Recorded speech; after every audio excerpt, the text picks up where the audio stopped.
Story 1. My wife is addicted to the gym and it's ruining our marriage. My wife is 30 years old, and she's always worked out and been in shape, but lately, I feel like it's becoming excessive. She used to regularly work out at a gym when she was in college. At some point, she stopped going to the gym, I think lately just due to her schedule, and preferred to work out at home or go for runs outside. About 18 months ago, she announced she was going to get back into the habit of going to the gym. She now has a job where she's able to make more time for it. It started off normal, but slowly became more and more frequent. She signed up for classes on the weekend both days, then she started going to the gym every day, then it became the morning before work and then again later in the evening. Every single day. If she's stressed, she goes to the gym. Experience some sort of life crisis? She immediately heads to the gym. We have an argument? She runs to the gym. She's 4 months pregnant right now. I'm kind of surprised we even had time to make a kid. I understand that it's safe for her to work out, especially since she was already in the habit of doing it before she got pregnant, but the intensity is not slowing down. If she misses one of her normal gym sessions, she becomes so irritable, like a junkie not getting her fix. It's just bizarre. Truly a case of too much of a good thing. Of course, she gets upset when I voice that I feel it's becoming an unhealthy obsession and that I miss spending time with her because she's there so much. She has all of these friends and this whole circle of people there that she seems to prefer spending time with over me. Why don't we work out together at the gym? The gym is her time, she says. This isn't a case of me feeling insecure because she's in great physical shape and I'm a fat slob. I work out and am in shape. My job really requires me to stay in shape, so I can't let myself go even if I wanted to. I genuinely feel her gym habits are unhealthy. She's over-exercising, for one. There is such a thing. But worse than that, I feel it's becoming a way for her to escape everything else in her life. She never actually fixes anything that goes wrong in her life. She just runs off to the gym to get some sort of mood boost and then that's it. She also never gets anything else done in a practical sense, because how can she when she's at the gym so often? It's to the point where I have to do every chore, and if food is getting made, I'm going to have to do it. I don't expect her to do all of those things, but it should at least be a shared effort.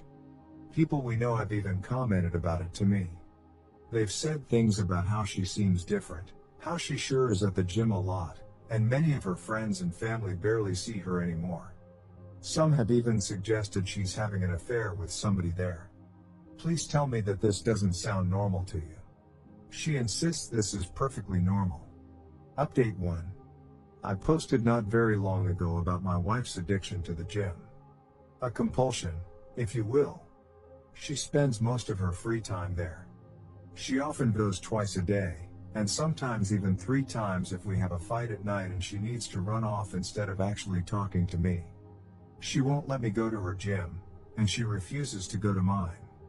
Her gym is her place, my gym is my place, and that's just the way it has to be according to her. I'd love to have her come along with me.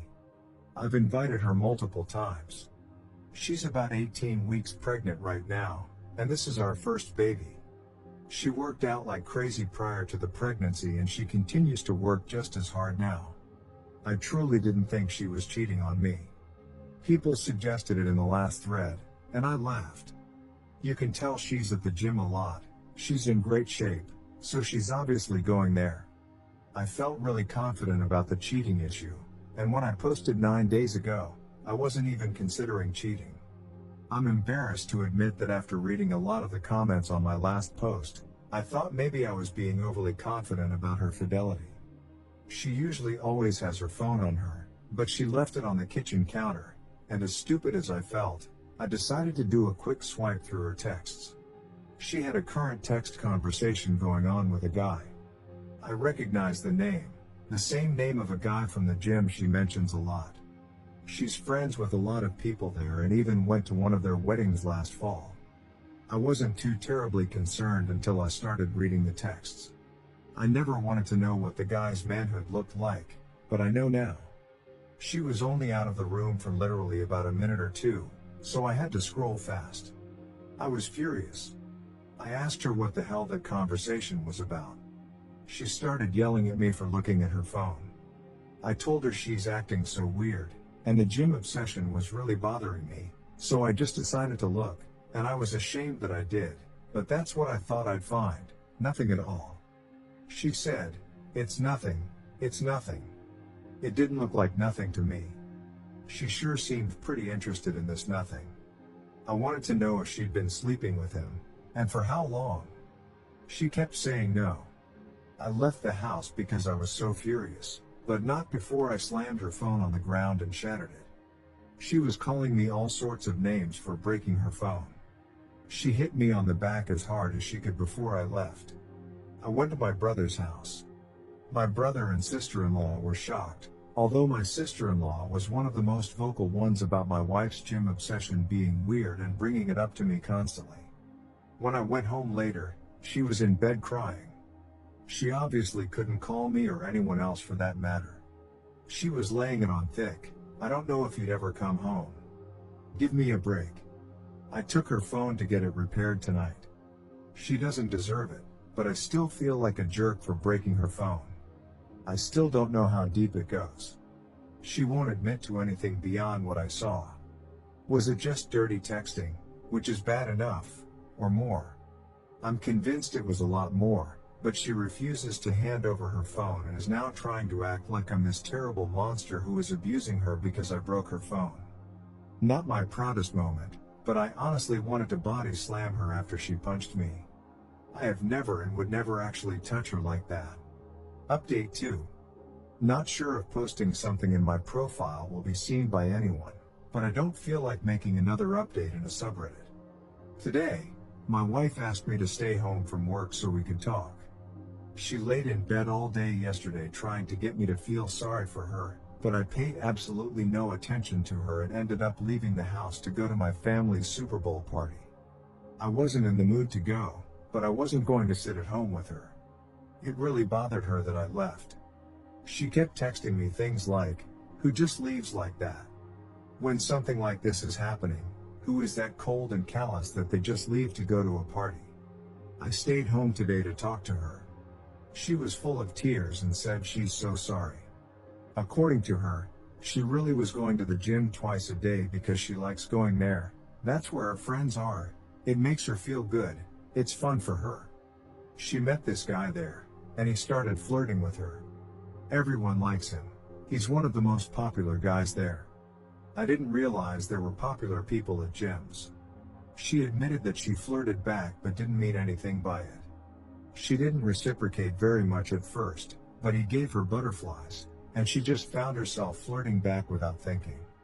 She said it felt like when she had a crush on somebody when she was in school when she was younger. They started texting. At first, it was just friendly and nothing dirty for several months, but she'd feel giddy every time she got a message from him. She was really attracted to him but told him that she was married and there could never actually be anything between them. According to her, he kept flirting with her anyway and said, "Sure, we won't cross the line," until they did cross the line. She said she had tried to resist it for a while, but then one day they kissed. She admitted to enjoying it, but also feeling that it was wrong. She must not have felt that bad because she slept with him for the first time later that night. She described it like falling in love with somebody for the first time. All she could think about was him. Is she in love with him? She doesn't know. Is this baby mine? She thinks so, but there's always a small chance it could be his. He always uses a condom so she doesn't think it's his baby, but they were sleeping together at the time she got pregnant. She loves me, but she can't help that there's just this huge spark between the two of them. She doesn't know if she loves him. She doesn't know if the baby is mine. She doesn't know why she did this. She doesn't know what she thinks we should do. The nail in the coffin is when she said, "Would you really leave me if it's not your baby?" She had the nerve to ask me that. I told her, of course, I'm leaving her, and I wouldn't raise another man's child. She seemed shocked. She said, "Really? With everything we have and all our history, you wouldn't even consider it?" She can't be serious. I told her no, I would never consider it. She agreed to get a DNA test. She tearfully agreed, like I'm supposed to feel sorry for her about it? I don't know who this woman is. She was crying the whole time, but not tears of an ashamed or sorry person. They were tears for herself and meant to try to make me feel bad. Feel bad for what? That her heart is apparently so torn? Update 3. The woman who was once my wife, who I considered a classy woman, has turned into complete trailer trash. Today, she announced that she's moving in with her affair partner from the gym. She's pregnant, might be his kid, might be mine. She's too embarrassed to go get blood drawn for a paternity test. She spent about a week trying to get my attention, to get me to talk to her, to get me to beg her to be mine. I didn't fall for any of it. I've largely been ignoring her, and when we have to speak, I keep it very brief. We've been living together this whole time, but I'm in a different room now and functioning separately from her in all ways. So, her pounding and trying to get me to pay attention to her and give her a gold star for not going to the gym for 5 days in a row didn't work. Today, she texted me to say she is moving in with him.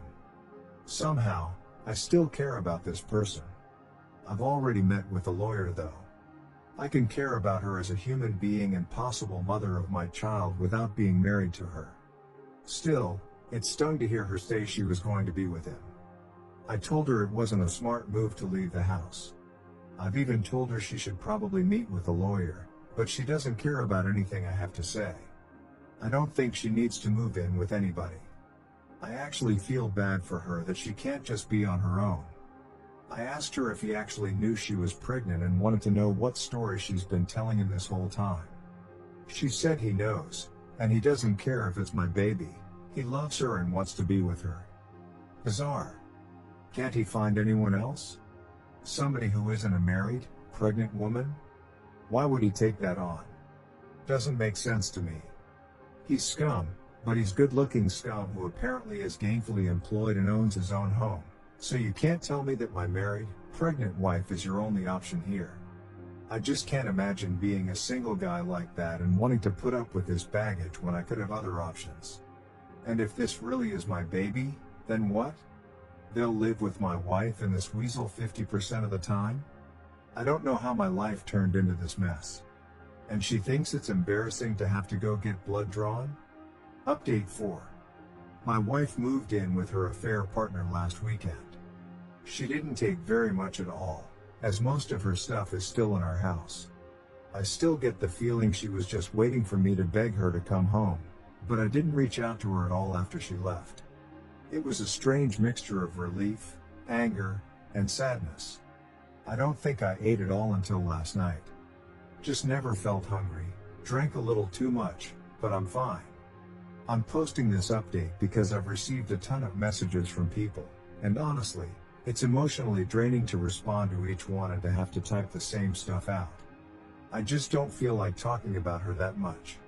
So, this morning, she texted me to say her affair partner wants to get a DNA test done, so she's going to do it. Look at that, didn't matter when I wanted one, but now that he has requested it, she suddenly thinks it's a great idea. She asked if I wanted to submit a sample because it'll be cheaper to have 2 dads tested as part of one package. I don't even care about the cost at this point, I just want an answer. I don't have to see or interact with them at all. I just have to make my own appointment with the lab to get my cheek swabbed. So, this Saturday, I'm going to do that, and we should have the results within a week. I'll take what I can get at this point because it's better than her dragging this out for another 20 weeks. So that's it. I'm fine. I'm going to work every day, trying to function. I just feel stuck in limbo. I miss her. Honestly, I hate that she's there with him. It makes me sick. Part of me does want to beg her to come home. It'll be even worse if I find out that it's my baby and she's there with him. Unless he drops her at that news. I won't let myself beg her. I won't play any of those games with her. Update 5. My wife has been having an affair with a guy she met at the gym for at least nearly a year. She's around 22 weeks pregnant right now. She was somewhere around 17 weeks when I discovered she was cheating. She maintained that she was positive I was the father, but then refused to get a paternity test done to ease my mind. We recently had a paternity test done, at the request of her affair partner, and it proves the baby is mine. It's been very mixed emotions for me, very up and down. Originally, I thought I just wanted to be completely done with her and not have any lifelong ties in the form of a full-blown human being we shared, but I was sort of happy or relieved when I got the results. I'd already had it in my mind that I was going to be a father for months before I found out she was cheating. Sometimes I just have moments where I can't believe this is my life, that this is the situation that my kid will be born into, and I hate her for it. She's still living with him. All of her belongings are still here in our house, as I refuse to do the work of packing everything up for her. She doesn't seem concerned about taking any of her things, beyond the essentials. After we got the news that I'm the baby's father, she texted me to say she's glad I'm the father and that she knows I'll be a great dad. She was texting me new baby name ideas last night. She's tried calling, but I ignore the calls. I only speak with her via text. This morning, she asked if she could come by and get a few things, and I told her it was fine, as I've been advised by my lawyer to not prevent her entry to the home, but I told her that he better not be with her. So, who shows up with her? The scumbag boyfriend. He walks right into the house behind her like it's no big deal. She ran upstairs to get the stuff she wanted, and he and I were just left standing there in the living room. He told me it wasn't her fault that he was there. She told him I didn't want him to come, but he forced his way along. He wanted to talk to me, supposedly, to tell me he understands how I must be feeling. No, you don't know. He told me he knows I probably don't believe him, but he genuinely loves her and knew he probably wasn't the father. He accepts it and then tries to assure me he won't try to take my place with the baby and hopes we can just get along since we're both going to be in her life now. He promises that she's fine. He's looking after her. I told him that I couldn't for the life of me imagine what he wanted with a pregnant woman who is having another man's child, that I found it weird. Then I told him if he didn't get out of my house, I'd punch him. I went upstairs, and she was trying to find some things in the bathroom. I got mad, asked her why she brought him along, and told her I find it really strange that he still wants to be with her now that he knows he has nothing to do with this baby, and that I refuse to let him have anything to do with my child. She said he talked her into coming, and she's sorry and never meant for any of this to happen, but she's in love with him now. He is supposedly what 30-year-old her is looking for, not me. She's setting up a nursery in his house, and I can set one up at my house, and she has no intention of trying to get full custody or anything like that. She doesn't want to keep me from being involved in my child's life. How generous of her. She went back downstairs, and I followed her, and he was still standing there in the living room, so I just walked up to him and punched him. He stumbled back and fell into a table. She yelled, "What the FCK?" and ran over to him. I don't even care at this point. As if he's going to call the cops? He deserved it, and it wouldn't have happened had he just left like I told him to. Several hours later, she texted me to say she was sorry about today. He really meant what he said, and he's actually a good guy, and he cares about her, and he respects me. What the FCK do you mean he respects me? He was doing my wife in the gym locker room. I was like, you can't be serious. She said, fine, I'm trying to have a mature conversation about this. I can't help that we fell in love. Believe it or not, I'm not trying to hurt you, and I want everything to be amicable. This guy stole my wife, and he's stealing my kid too. Sure, I'm the actual father, but now they're setting up a nursery together in his house? I've tried to not feel jealous or sad. I've tried to maintain the thought that he's the trash man who picked up my garbage.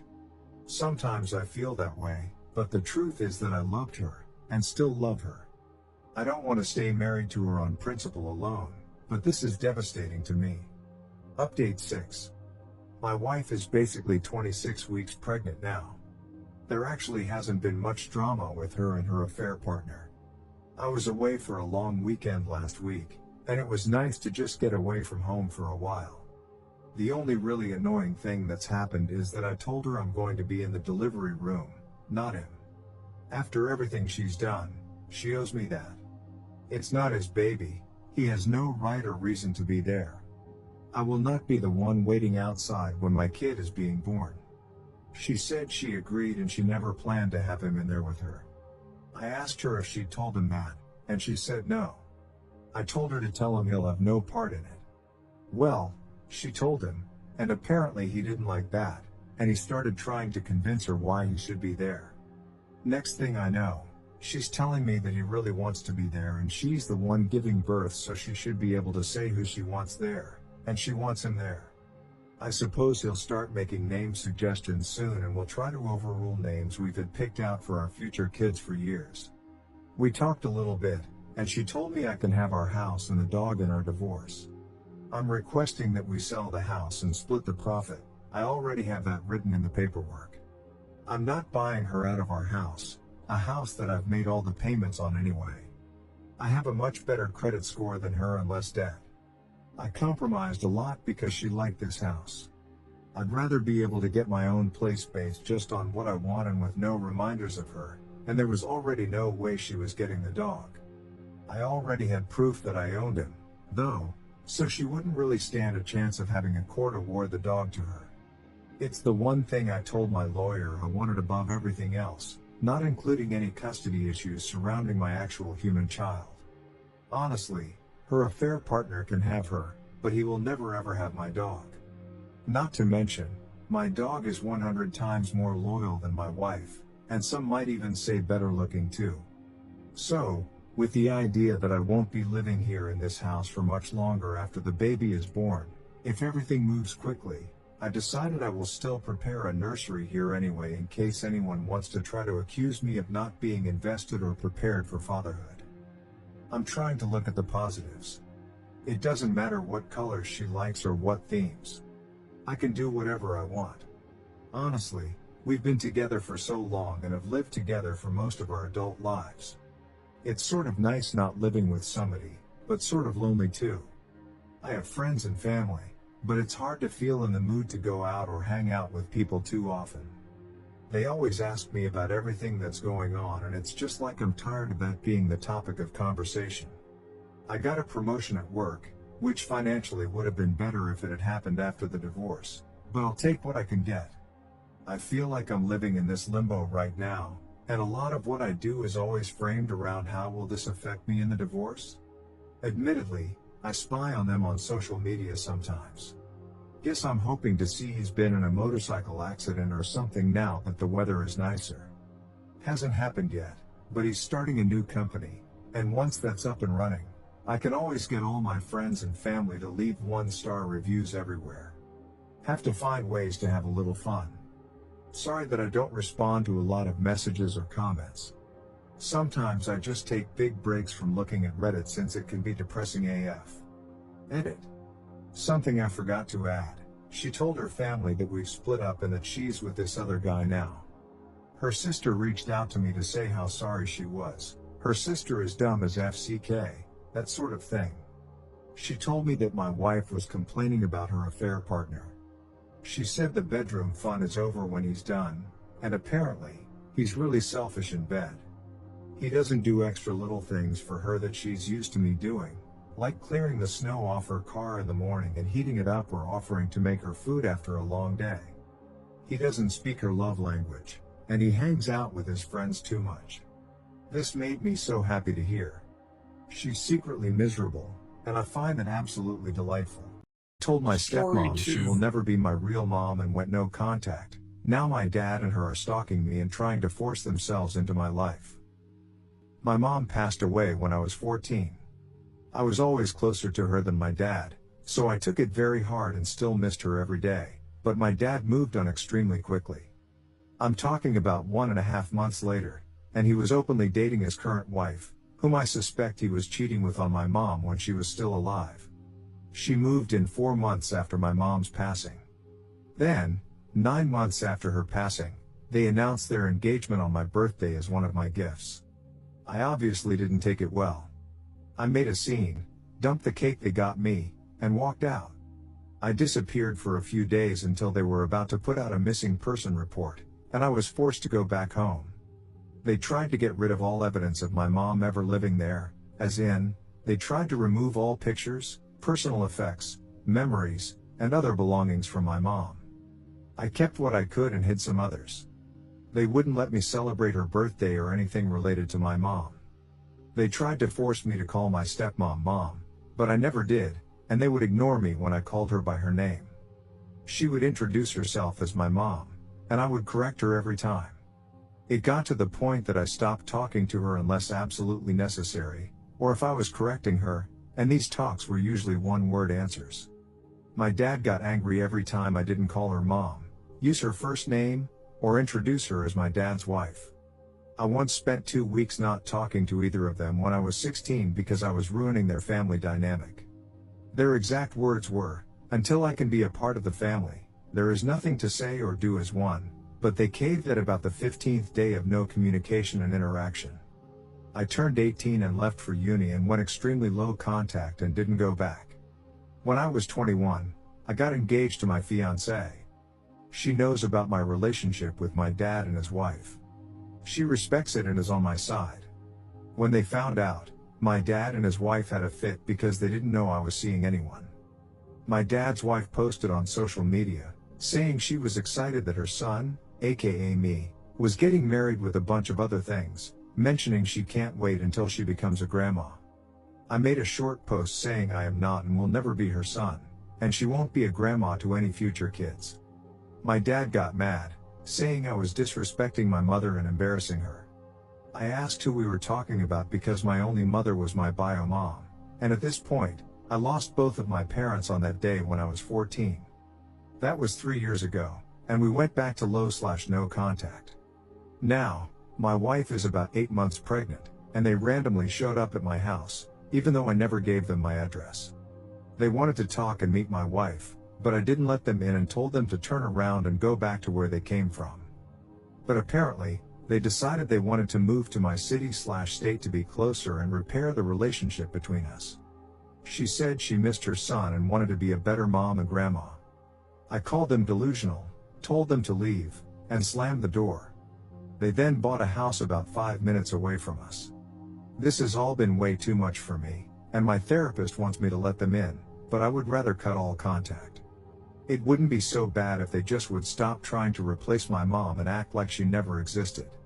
I honestly don't know much about my dad's wife. I don't even know if I know who my dad is anymore. My wife is struggling to support me emotionally and doesn't know how to help. Please, internet strangers, how do I convince my dad and his wife that she is not and will never be my mom? Update 1. To answer some questions and to clarify, my wife, our unborn child, and I are doing well overall. My wife is over being pregnant at this point, and our child should be here in the coming weeks. I did find a new therapist. I called to cancel the rest of my appointments on the books, and he did not take that well, so I have put in a complaint. I met with my new one, and I like her a lot better. I feel like I'm actually being heard and getting the help I need.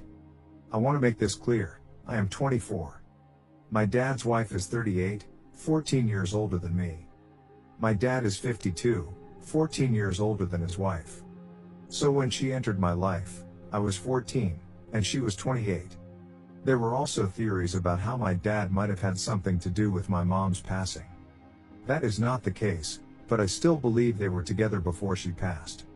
I am investing in a security system, but it will be a few weeks until they can install it. For now, we have a doorbell cam and some cheaper cameras.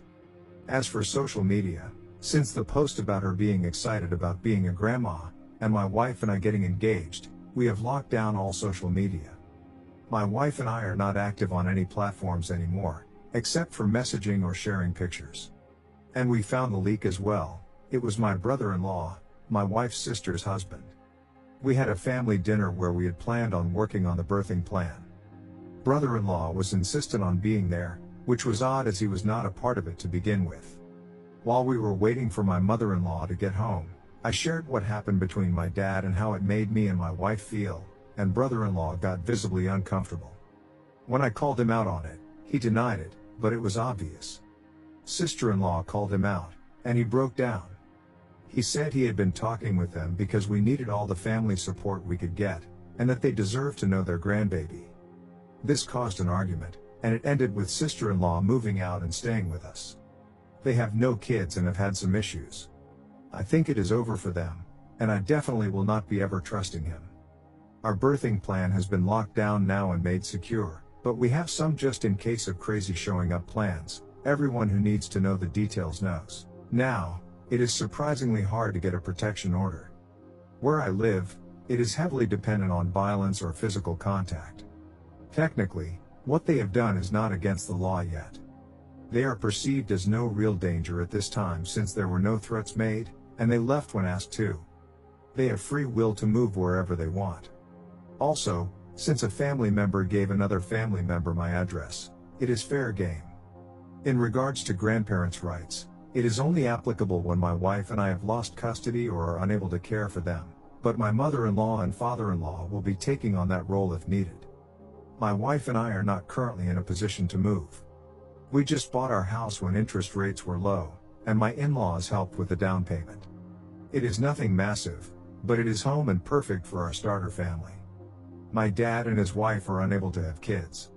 I don't know from which side it made it impossible, so that may be why the constant pressure. I did write my dad a letter summing up why I want no contact, how I feel about what they did, and emphasizing that his wife is not my mom and never will be. If I feel like giving them a chance, it is on me and my family's terms, specifying that my family is me, my wife, and any possible children moving forward. They are not to talk to my wife or me at any time unless it is through our lawyer. He can decide what information to pass on. They are not welcome around us at any point, including our house, school, daycare, social gatherings, birthdays, Christmas, BBQs, etc., as well as in public. We are strangers. Keep space and act like we don't exist. If they break this, they will get a follow-up letter, up to and including a protection order. The letter was quite long. Our lawyer looked it over, and my wife and I signed it. Then he signed it as well, and it was notarized. We made legal copies for all of our records. My lawyer went with a private delivery service and hand-delivered it to him with a signature of received goods, plus video evidence as well. So far, so good on that end. I'm now focused on my wife and soon-to-be child. I hope I'm ready. I know how not to be a father, so there is that. Is there anything else I should do or think of to protect my family? Update 2. In the weeks leading up to my wife giving birth, things were stressful. I ended up having my first panic attack, which was not fun. My wife helped me through that one. Brother-in-law tried to apologize and get back with my sister-in-law, but messed that up by trying to explain himself again on how he was in the right by reconnecting my parents and my family. After that, their divorce has been moving quickly. My wife giving birth was an amazing experience, for me. The moment I held my child for the first time amazed me. How can I love something so tiny, and whom I just met, so much so quickly? Both the baby and my wife are doing really well. My wife started saying she feels like a cow. I'm not sure how to make her stop, but she keeps randomly mooing at me. My dad and his wife tried to show up at the hospital. Still not sure how they found us or knew where we were, but staff blocked them and covered for us. As a bunch of you said, we would start running into them randomly around town, mainly in grocery and shopping stores. Even if I drove out of my way, we would sometimes bump into one or both of them. Law enforcement still says they are not doing anything against the law and don't seem dangerous or malicious. We did our best to ignore them, stay home, or have a family member get the items. My therapist has sure earned her paycheck in the last few months. My lawyer is trying their best, but the laws, I feel, are against us. Innocent until proven guilty, or in this case, nothing is dangerous until after it is, or hurry up and wait until something bad happens, then we might do something.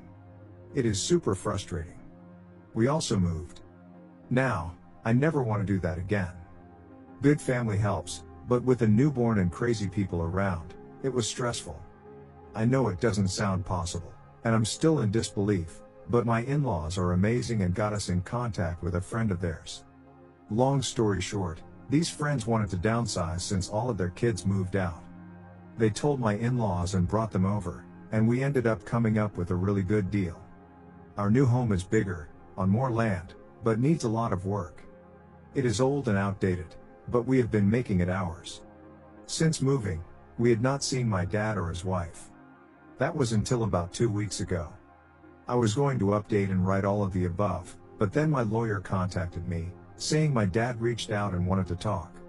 I tried to say hard pass, but they advised me by saying, I think it would be in your best interest, so we set up a date and time in public. 3 days later, at a coffee shop, we met up. Even though we were early, they were waiting for us.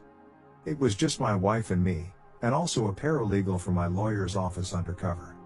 I could see the disappointment in their eyes that our child did not come with us. It started awkwardly. They initiated some small talk, but I just said, "What do you want?" "Well, my dad's health is not well and is going downhill steadily. He may have 2 years at most." They showed scans, doctor's notes, tests, and other items to prove it. I was quiet the entire time they talked, and all I could think about is, that sucks for him. It was like getting news that someone you knew of when you were a child passed away. For me, no real emotion or feelings because I feel like I didn't have a real connection with them. My wife knew I was irritated and tried to silently calm me down. When they were done, I said something to the effect of, "I'm sorry this happened to you. I hope you get better," and got up to walk out. His wife opened her mouth and said something like, "That's it? That's all you have to say? You owe it to him too." I didn't let her finish and went off on them. I said everything that I had been saying in my head for years. A practiced monologue I started when I was a teen. Highlights include but are not limited to, how he owed me more than anything, how he ruined any type of relationship the moment he started thinking with his lower half, when he tried to erase my real and only mom, neglect, abuse, over-punishment, the works. Then, I finished with my real mother, who passed away when I was 14. Pretend I did as well because that is when he, my dad, also checked out of my life. Now, looking back, I find it in a way funny that my 5'4" wife was holding back a 6'3", 200+ guy, but they kinda looked like fish opening and closing their mouths. My wife then escorted me away. When we got to the car, I had my second panic attack. I'm struggling, but working through it. When my wife notices me zoning, she just hands me our child, and things get better. Sorry for the long read if you are still here. I hope you all have a wonderful day, and may your life be blessed. Story 3. My girlfriend ditched me to go clubbing with her friends instead of taking me to the hospital, so I'm leaving my heart in the ER and ditching this relationship. I, 22M, have been with my girlfriend, 22F, for 5 years. We've been together since high school, and until recently, I've always considered her to be my future wife. I even bought a ring and was planning on proposing over the coming months, but now I'm not so sure. Last weekend was my girlfriend's best friend's birthday. She and her friends booked a private lounge at a club, and I didn't go since I wasn't invited. I hate clubbing and things associated with that anyway, so I didn't really care. I was actually looking forward to spending an evening alone and just binging Netflix or something. Well, my girlfriend left around 9 p.m., and I just crashed on the couch and watched some YouTube. Around 11 p.m., I started to feel this distinct stomach pain, sort of like the same pain you experience when someone hits you in the forbidden lower half. It wasn't bad at first, and I just thought my body was playing some tricks on me, but in the span of about 5 minutes, the pain just kept getting worse and worse until I was basically stuck in the fetal position on the couch. Initially, I just thought the pain would go away, but then I took a look under my pants, and it felt like my right marble was starting to swell. The moment I tried to get up and grab my phone to inspect whatever the hell was happening to me, I just collapsed to the floor. That was probably the worst pain I've ever felt in my life. Imagine being pelted in the forbidden zone over and over again. It was like that, constantly. I did manage to crawl to the table next to the couch to get my phone, and I immediately tried calling my girlfriend, but she declined my call. I then texted her that something was wrong and she should come home immediately.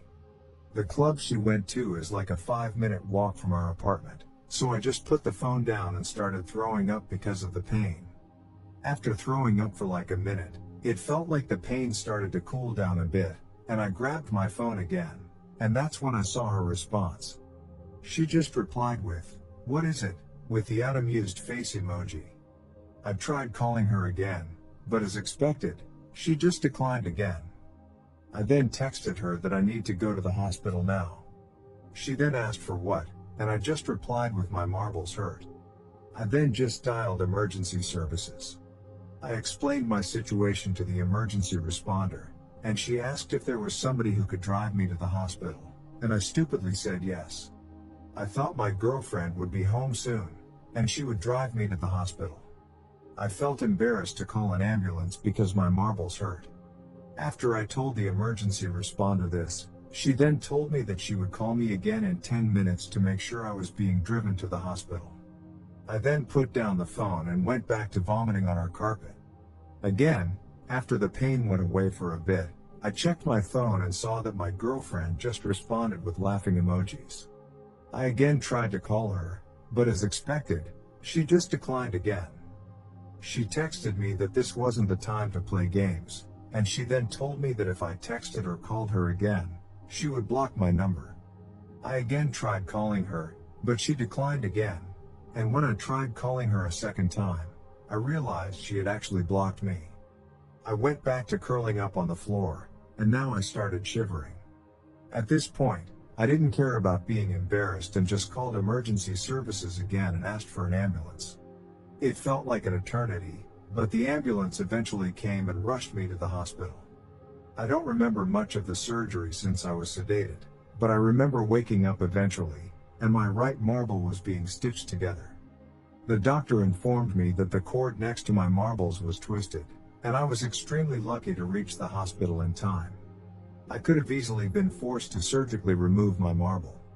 I checked my phone and saw the missed calls and messages my girlfriend left me. In summary, she came home from clubbing and smelled the vomit in our apartment. When she saw the vomit on our carpet, she got mad and tried searching the apartment to find me. When she realized I wasn't there, only then did it hit her that I was actually being serious. I just texted her which hospital I was staying in and my room number, then went to sleep. I woke up the next morning and saw my girlfriend sleeping on a couch next to my bed. After she woke up, she started overwhelming me with apologies. She thought I was joking, that I was trying to ruin their night, etc. I didn't have the energy to argue, so I just kept quiet. I was beyond hurt by what she did, and I wanted to break up with her right then and there. Why would somebody ignore messages where their partner is begging them to come home? Not only that, she stayed in the club until 3 a.m. and didn't even consider going home to check on me. She did stay with me in the hospital for the remaining 2 days I was admitted there and did take good care of me, but I was still beyond pissed at her. Ever since coming home yesterday, I've been wanting to dump her, but at the same time, I feel like she genuinely thought I was joking and made a mistake. I feel conflicted and don't know how to proceed in this situation. Update 1. First of all, I just want to thank all of you for the amazing support. It's been quite overwhelming, to say the least. Before I get into the update, I would like to clear up some misconceptions brewing in the comment section of my last post. No, I have never pulled any malicious pranks on my girlfriend to get her to come home early from a night out or anything, nor do I have an issue with her going out as long as she doesn't come home at like 6 a.m. And no, I've never blown up her phone like that while she was out with friends. We usually go out together since we share the same friend groups. Here are mine and her messages from WhatsApp as it happened since people thought I just texted her my marbles hurt or something. First, she declined the 2 initial calls I made to her. Then I texted her name, "Please come home, something is wrong." She texted back, "Ha, can't talk right now, what is it?" with the unamused face emoji. I tried calling her again, she doesn't pick up. I need to go to the hospital. Ha. What? Cue me frantically calling her 2 more times and her still not picking up. My marbles really hurt, please come home now, something is wrong.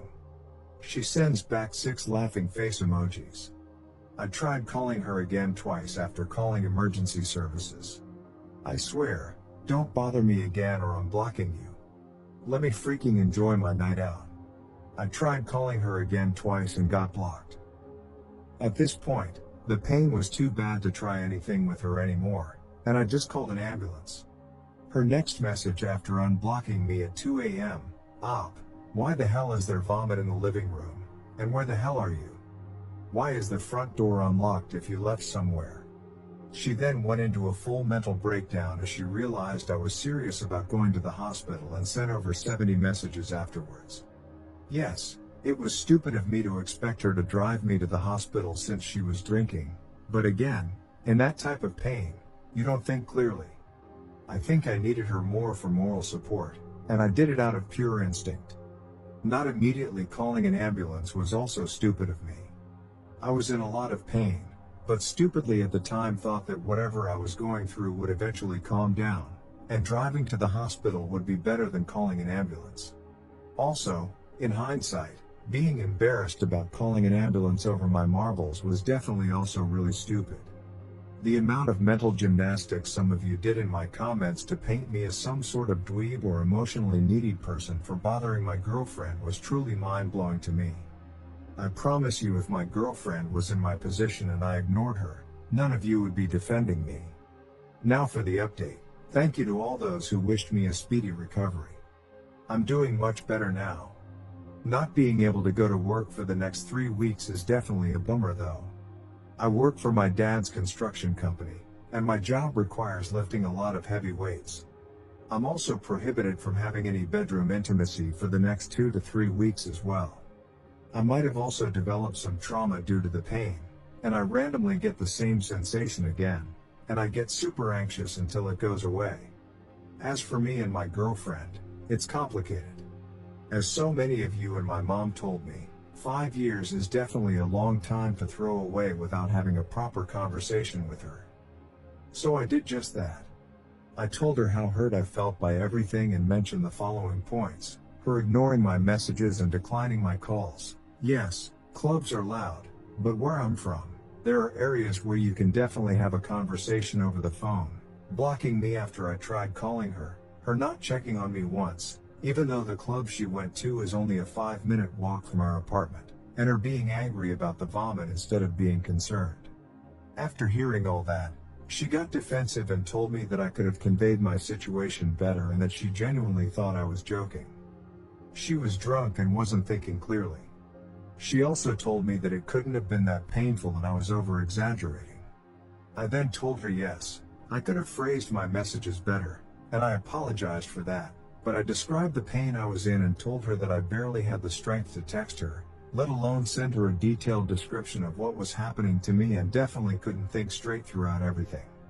After hearing what I said, she started crying and apologizing for what she did.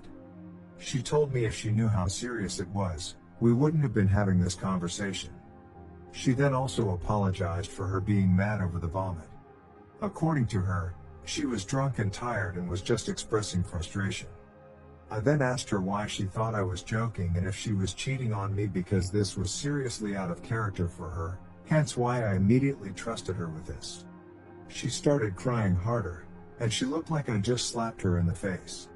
She told me that she just thought I was being insecure about her being in the club with a bunch of guys, and no, she wasn't cheating on me and would never do something like that. We then hugged for a solid 10 minutes after that. The next part was really hard for me, but I told her I need some space to gather my thoughts and told her she needs to stay with her parents for the time being. She immediately started having a mental breakdown and asked if I was breaking up with her. I told her I wasn't sure and needed time to see if I still trusted her after all of this, and what she did was beyond disrespectful. How could I trust someone with my life after they pulled something like this?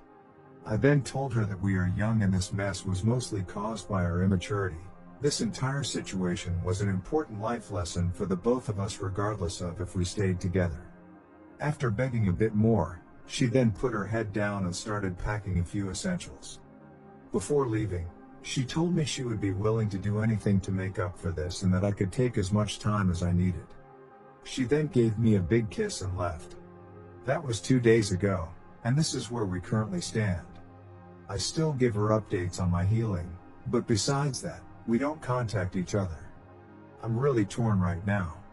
I still don't have that trust in her, but her owning up to her mistake shows that she knows she messed up and is remorseful. This is definitely something out of the ordinary for her, but there will have to be major boundaries and new rules set. I can think of the following. 1. If she blocks me again for whatever reason, she's blocking herself from ever seeing me again. 2. Ignoring my messages will not be tolerated anymore. 3. If she goes out alone again, she has to pick up if I call regardless of the situation. 4. As many of you suggested, having an emergency code like hospital or something would probably have to be implemented. I'm not going to abuse any of these boundaries, but I just want peace of mind knowing that my partner has my best interest at heart even when she is physically not around me, but I don't know. Again, I just want to thank you guys for everything, and this whole experience was definitely an eye-opener for me. Hop in the comments. I can't trust her in a situation where I am seriously ill, and that's my biggest concern out of everything. We have been best friends for 12 years, together for 5, and I love her dearly. As it stands now, it's really unlikely that I will get back together with her. Story 4. My wife quit her job without telling me to embrace the stay-at-home lifestyle and told me to figure it out, so I figured my way into divorce papers. My wife, 33F, and I, 34M, have been together for 12 years, married for 8, and we have 2 kids, 11M and 9F. Around a year ago, I noticed my wife increasingly sending me these trad wife or traditional housewife TikToks. I have nothing against that type of relationship, but I don't think it makes sense for our current family situation. I do earn quite a bit more than my wife and enough to sustain our family on my own, but I don't see the need to do so. I work 80%, and my wife works 50%, and besides Wednesdays when both of us are working, either one of us is always home for the kids. I could work 100% and let my wife be a stay-at-home mom, but again, both of my kids are attending school, and in my mind, there is no need for my wife to be at home 24/7. She became increasingly pushy about it over the past 2 months, and again, I just kept on telling her that there wasn't any need for that. If we did decide to go down that route, what would she do during the hours our kids attended school? I know damn well our house doesn't need to be clean for 6 hours a day. She would constantly try to butter me up with, "You would have dinner ready every day when coming home from work," and something about unlimited slop top or some BS like that. Again, in the nicest way possible, I would remind her that our kids weren't toddlers and our current work-life schedule allowed us to function perfectly fine. We got into a pretty heated argument 2 weeks ago about it, and my wife completely stopped having bedroom intimacy with me to show me what I would be missing out on. She's basically been treating me like a roommate since. I just thought she would get over it and this was just a phase, but God, was I wrong. I came home from work yesterday and saw a bunch of presents on the dining table. At first, I thought they were all for me since my birthday was in a week, but then I saw the labels on them addressed to my wife. I read one of the letters attached to one of the presents.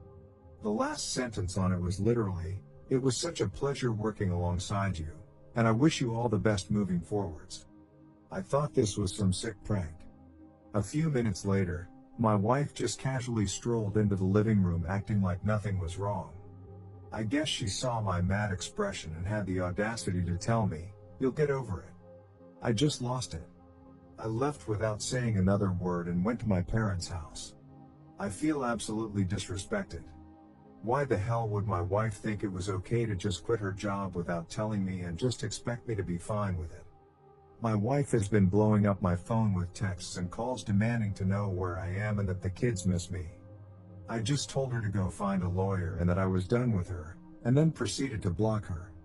My son just sent me a voicemail crying and asking why I was divorcing mom and if I was leaving the family, and I guess that kind of broke my heart. I haven't responded and honestly don't know what to say to him. My mother-in-law has also been demanding that I return home and apologize to my wife. My parents also seem to be siding with my wife since they are traditional Muslims. My mom also used to be a stay-at-home mom. I feel like I'm wrong for immediately jumping to divorce without hearing her out. And besides this whole job drama, I love my wife too much for this to be the end of our otherwise perfect marriage. But on the other hand, I feel like I've lost complete trust in her. Should I just swallow my pride and let my wife stay at home from now on? Or should I follow through on divorcing her? Update 1. First of all, I just want to thank you guys for the overwhelming support I have received. I've received a ton of messages, but please be patient with me. This week has definitely been tough on me, and this whole family drama has taken a toll on me physically and mentally. I just want to add a few crucial details that I missed mentioning in my original post. I suffer from a genetic heart condition that puts me at risk for stress-induced cardiac arrest. I used to work full-time but was forced to cut down on my work after suffering a silent heart attack. This was nearly a decade ago, but since then, I've worked on my own physical and mental well-being. Some people didn't understand me constantly mentioning why it was such an issue working the extra 20%. I honestly don't know how much time I have left, and my kids are the most important things in my life. For my own mental health, it's essential that I get to spend time with my kids throughout the week. Besides my wife and kids, I have nothing. I hate my job, and I purely continue for the sake of my kids and wife. Well, after spending a day at my parents' house, eventually, I felt enough time had passed for me to gather my thoughts on everything. What she did seemed like the ultimate slap in the face, but I went back with the intention to resolve this and didn't want to escalate this nightmare. My wife seemed happy I returned but wasn't apologetic at all. The kids, especially my son, were ecstatic. That sort of made me ignore the lack of remorse for the time being. That same night, after putting my kids to bed, I told her we need to have a serious discussion. I told her how I felt about everything she did. The fact that she knows about my health condition and still went through with it. The fact that I set clear boundaries and she still chose to quit her job without my consent. How the fact that she told my son that I was going to abandon the family really felt like a stab in the back, and how throughout all of this, she didn't even seem remorseful once. The fact that she chose her own happiness to the detriment of mine. The fact I sacrificed so much for the family, and I got repaid like this. The fact that we now, as a family, have to make major lifestyle changes since a third of our family income vanished. For a split second, I saw an ounce of sadness in her eyes before she went right back to being annoyed with me. I then simply told her to lay out her half of the story. Here is a summary of what she said. She felt ignored by me, constantly rejecting her proposal. She had worked long enough, and this was finally the time for her to enjoy her life as a true wife. She also said that I was being a baby about the whole spending extra time with the kids thing. That really pissed me off, and we ended up getting into a heated argument. I couldn't bear any of it anymore and just ended up sleeping in the guest room. Until yesterday, nothing changed. She constantly tried to play everything off and wanted to embrace her new role by constantly trying to smash with me and by making me my favorite dishes. It just felt like she was trying to manipulate me again, and I wasn't having any of it. I just kept on sleeping in the guest room. Well, my birthday was yesterday. After work, my wife and kids picked me up, and we ate dinner together. This was probably the first time I genuinely had a smile on my face in a week. Well, that smile vanished because she tried to seduce me again later that night. I rejected her, and to my surprise, she had a full-on mental breakdown. I just held her as she started apologizing for what she did. She claimed she didn't understand how much she hurt me, she was sorry for making me feel like an afterthought, etc. We ended up sleeping in the same bed yesterday. I felt like things were finally moving in the right direction, and I again asked her about searching for a new job today. Instead of getting mad, she just replied with, "I need to think about it." Yeah, that's where things are as of today. It feels like progress is being made, but I don't know, this just might be another manipulation tactic of hers. I'll probably make a final update in a month or so. Reddit isn't doing my mental health any favors. Update 1.5. Op found talking in a subreddit for people with drinking problems. I've noticed myself reaching for the bottle far too often lately. Life has been terrible for the past week, with a lot of family drama and work being more stressful than ever. I guess I'm just trying to drown out the misery for the time being. I'm scared I might turn to booze more often in the future. As of right now, I'm drinking about 2 glasses a day when I get back from work. It used to be 1 glass a week. My gut is telling me to stop, but I feel like a zombie just going through life. I don't have any energy or self-control left. I also have 2 young kids, and I definitely don't want to set a bad example for them. Is this normal? Update 2. Again, I'm beyond grateful for all the love and support you guys have shown me. If I'm being honest with everyone, I've been drinking a lot to get through this mess. I felt like a zombie just wandering around with no purpose. My wife's actions completely broke me. Thankfully, I've managed to cut most of it out over the past week, and that's mostly thanks to Reddit. You guys seriously helped me keep my mind busy with something else besides booze. Being reminded that I have 2 smaller versions of myself, looking up to me and learning from the things I do, really helped me snap out of it. I've been at my lowest since making my first post, and I think I've just hit a new low. Until last week, nothing had changed since my last post. My wife still pranced around enjoying her new lifestyle while I suffered in silence. After posting my update, I did realize that my wife was 100% trying to manipulate me into submitting to her demands. I asked her if she actually started looking for a job, and she hesitated and told me no, saying she needs more time. If I'm being honest, that's all I needed to know from her. I tried making this work, but honest to God, I couldn't keep living like that. Every day that passed felt like a part of my soul vanished. My wife kept on trying to please me, but it didn't seem genuine at all.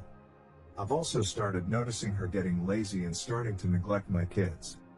My wife stopped cooking, and after working 9 hours of hell, I now was the one to help my son with his homework and the one to play Barbie with my daughter.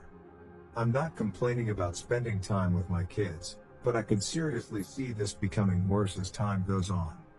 I don't know where the woman I once fell in love with went, but that thing that lives with me wasn't her.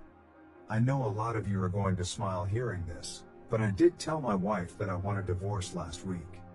I came home from work and I saw my wife sitting on the couch watching TV while my daughter was crying in her room.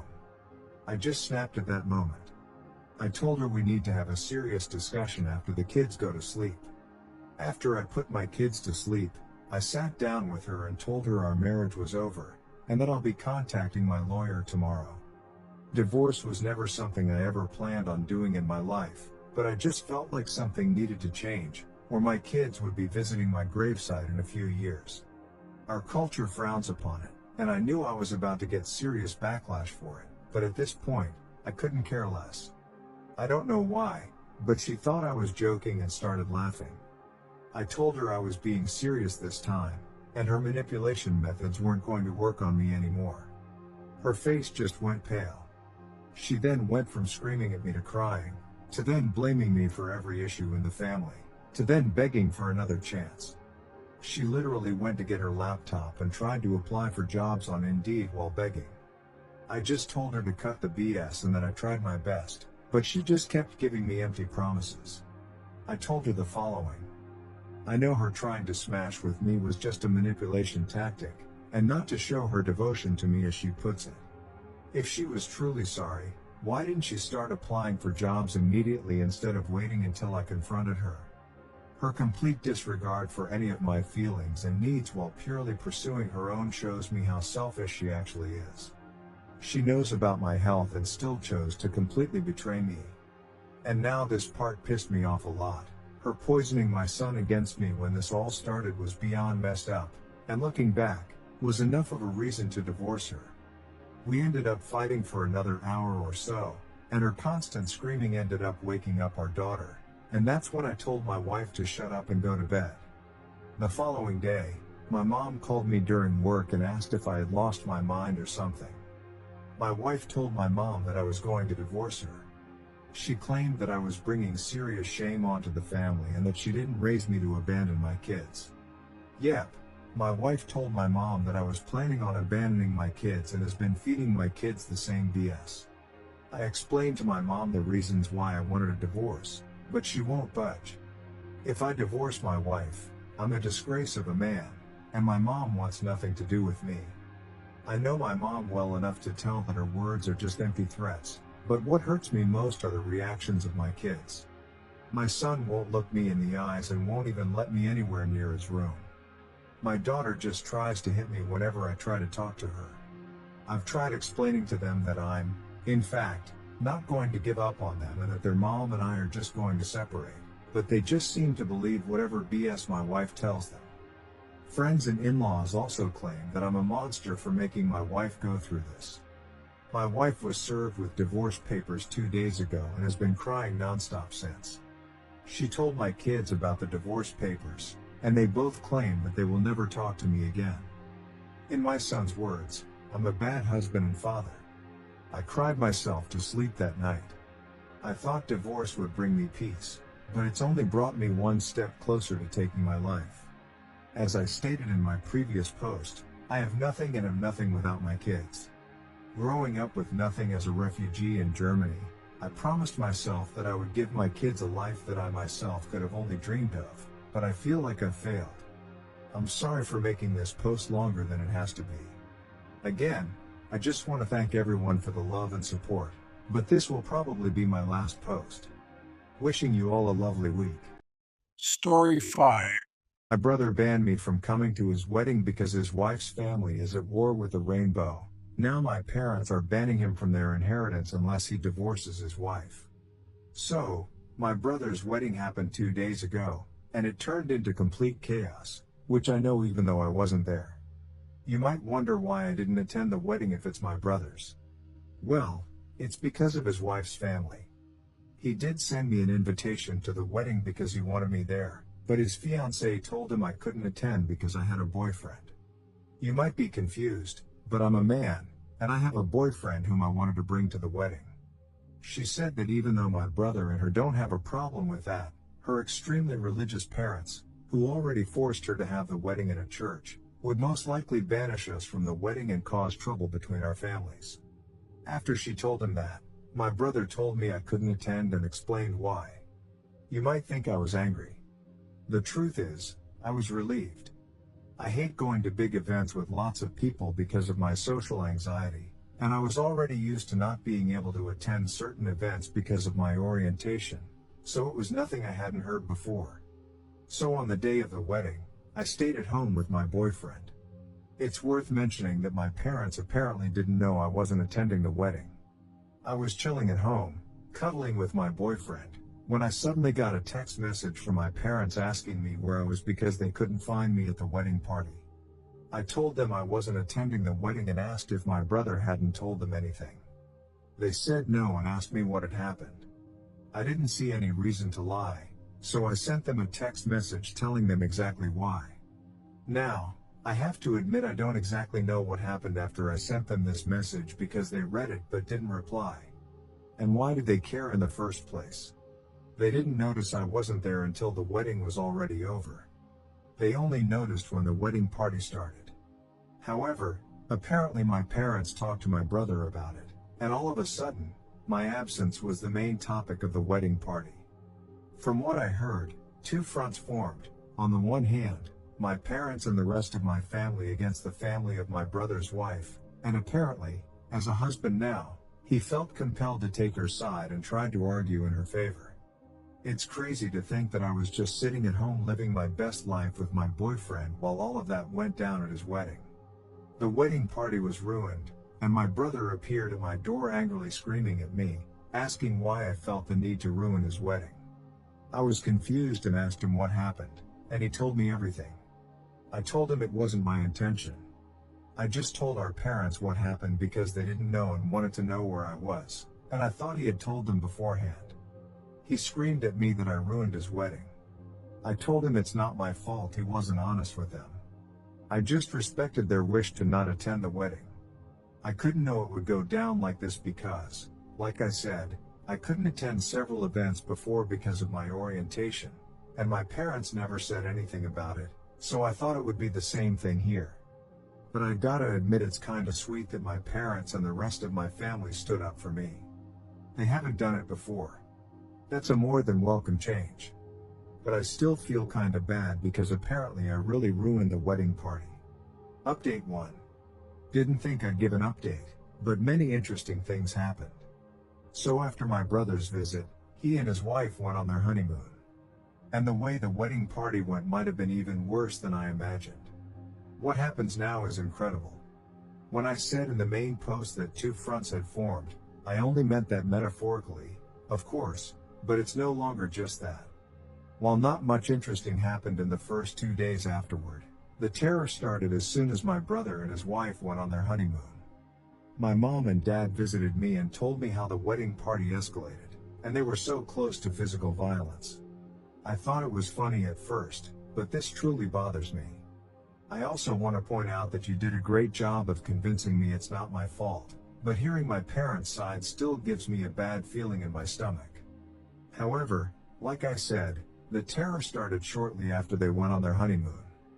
And when I say terror, I mean that my sister-in-law's family found both my Facebook and Instagram accounts and started spamming me with hateful messages. I received insults and hateful messages from various different accounts, all of which had one thing in common. They all had somewhat of a Christian theme and the same last name. So it wasn't hard to find out whose accounts they were, mainly because I don't know my sister-in-law's family at all. I only know her, and I know her parents were hateful Christians. But whatever. They not only started attacking me, they also found my boyfriend's account through mine because we're linked as a couple and started sending him the same messages. The messages contained typical bigot stuff like, "You're burning in hell for your sins." One even called me and my boyfriend two devils in disguise. On the other side, there were just blatant insults. You get the idea. I called my parents and told them what they were doing. Then I sent a text message to my brother with screenshots of the messages his wife's family sent me, to which he replied that I shouldn't disturb him with that during his honeymoon as I already destroyed his wedding party. I couldn't believe it. He was just like them. He did send me an apology after my mom told me she called him. But none of this is the main reason I'm giving you this update this early. Because I got a call this morning from an unknown number. I hesitated because I thought it was one of them. And I was right, but it was none of the people who insulted me. I heard a woman's voice who introduced herself as the half-sister of my brother's wife. She said it didn't go unnoticed what her family was doing, and she wanted to apologize for them. I told her I'm not going to tell anyone in her family about this and that I don't blame her for her family's actions. She thanked me and hung up. I don't know why, but I have this feeling she only did this to protect her family from being reported. My mother wrote to me earlier that she wants to report the insults and the harassment of these people and that she demands for my brother to divorce his wife or she will disinherit him from her will because that's not how she raised him. A little radical in my opinion, but I understand where she's coming from. This entire thing escalated so much it's unbelievable. Thank you all for your support on my first post. Update 2. It's been a few days. First of all, my boyfriend and I are fine. Luckily for us, they didn't go any further than their text messages. My mom filed a report against them. I don't know the current situation about that as I haven't filed the report myself. The reason I'm updating you is a different one. First of all, one person in my sister-in-law's family is actually going to testify in my favor and against her family. It really takes courage to do so. It's the same person who called me in the last update. Somehow, they found out that she is into women. There's no reason to hide it anymore. However, she said she's fine and is going to stay at a friend's house. I have so much respect for what she does. Imagine the strength you need to testify against your own family.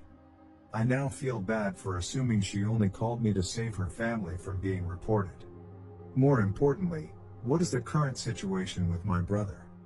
Well, my mom talked to him and told him to leave his wife, or she will disinherit him from her will. He decided to stay with his wife, and my mom made her threat come true. He's no longer in her will. My father did the same. When I visited them, I also told them that I wish this entire situation had gone differently. They assured me it's not my fault, but I feel like if it wasn't for me, then my family wouldn't be ripped apart like this. I haven't talked to my brother since then. My boyfriend feels similar. He also told me he kind of feels responsible for all this chaos. I assured him it's not his fault. But honestly, I wasn't even sure if I could say this in my position. On the other hand, it was my sister-in-law's family's bigotry that ruined everything, and everything would have been fine if I could have just attended. But now it's time for me to distance myself from this situation. We'll see what the report will do. I followed your advice to document everything.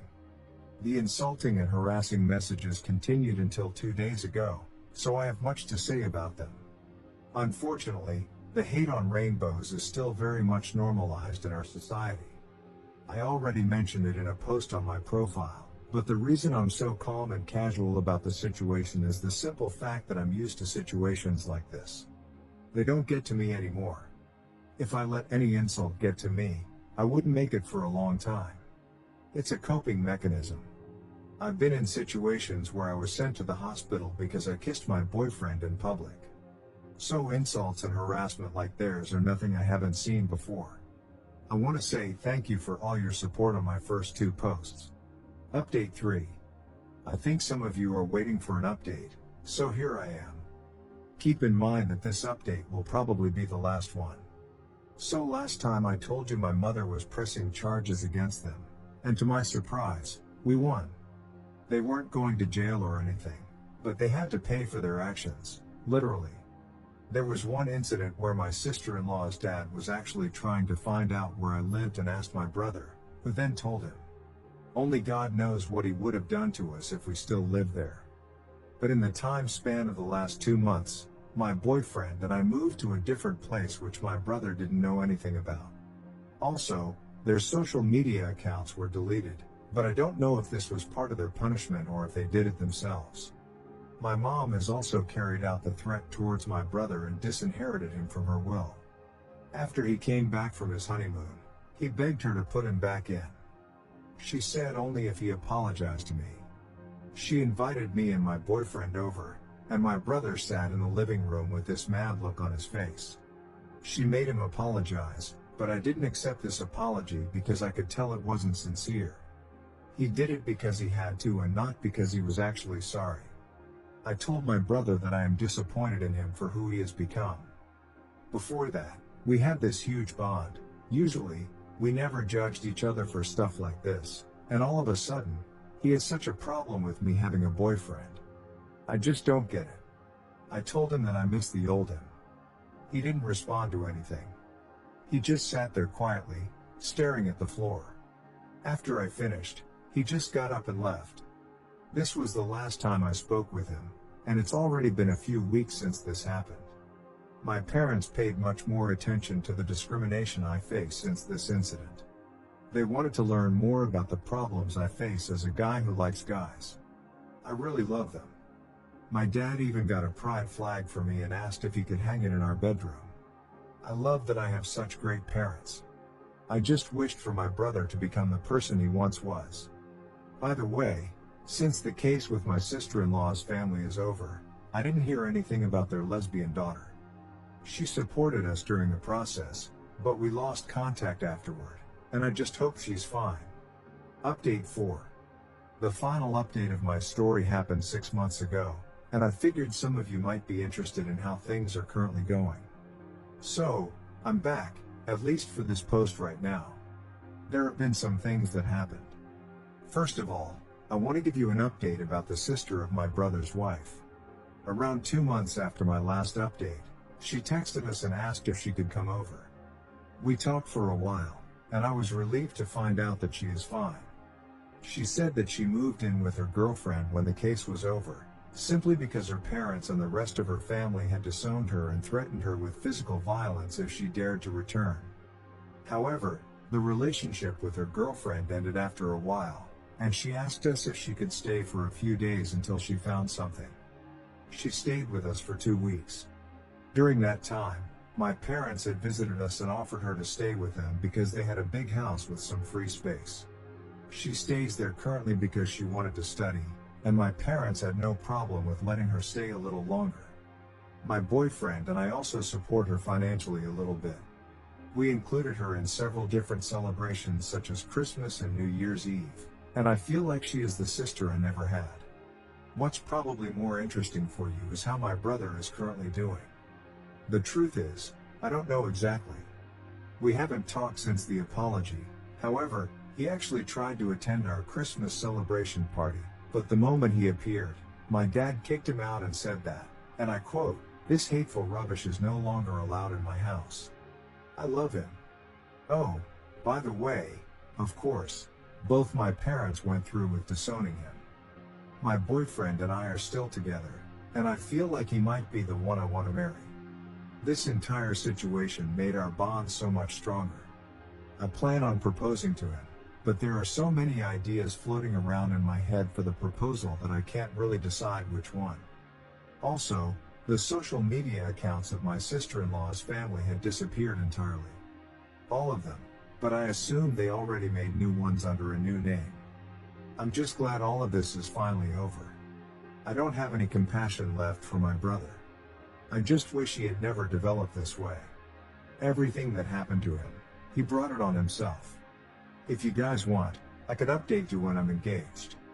Thanks for reading, and I wish you all the best. Update 5. Do you remember when I told you in my last update 2 months ago that I would propose to my boyfriend? Well, I did it today. I brought up so many ideas that it was really hard to decide, so I gave him some subtle hints. Not too obvious, just enough to see how he reacts and then decide based on his reaction. In the end, I made a photo album of us featuring the most important events in our relationship. Each of them had a thought of mine and a caption below them. Some of them were meaningful, but some of them were just random. Like one photo of us eating at his favorite restaurant on his birthday, and the caption just says something like, "Damn, that pizza was good." That made him laugh. We walked to his favorite spot in town, which is a wonderful lake. That is where I gave him the album and told him it's a present and to look through it. He was focused and didn't notice what I was doing behind him, as I just told him I was getting something I forgot. I positioned myself behind him, and that is when the last page came into play. That page had a photo of me holding the ring in the same way I positioned myself behind him, looking straight at the camera. And the caption says, "Hopefully, he says yes." He turned around in disbelief and started crying almost immediately when he saw me. I couldn't even finish the question, and he already said yes. It was exactly how I hoped it would go. I always dreamt of making my proposal like something out of a romance novel, and I was successful. So yeah, that's it. I'm gonna marry him. I already told my entire family except for my brother, of course. They were so happy about it, especially my mom and new sister. I assume my brother knows anyway, considering I shared it on Facebook. You guys probably aren't wrong that he might plan something, but if he does, it won't stop us.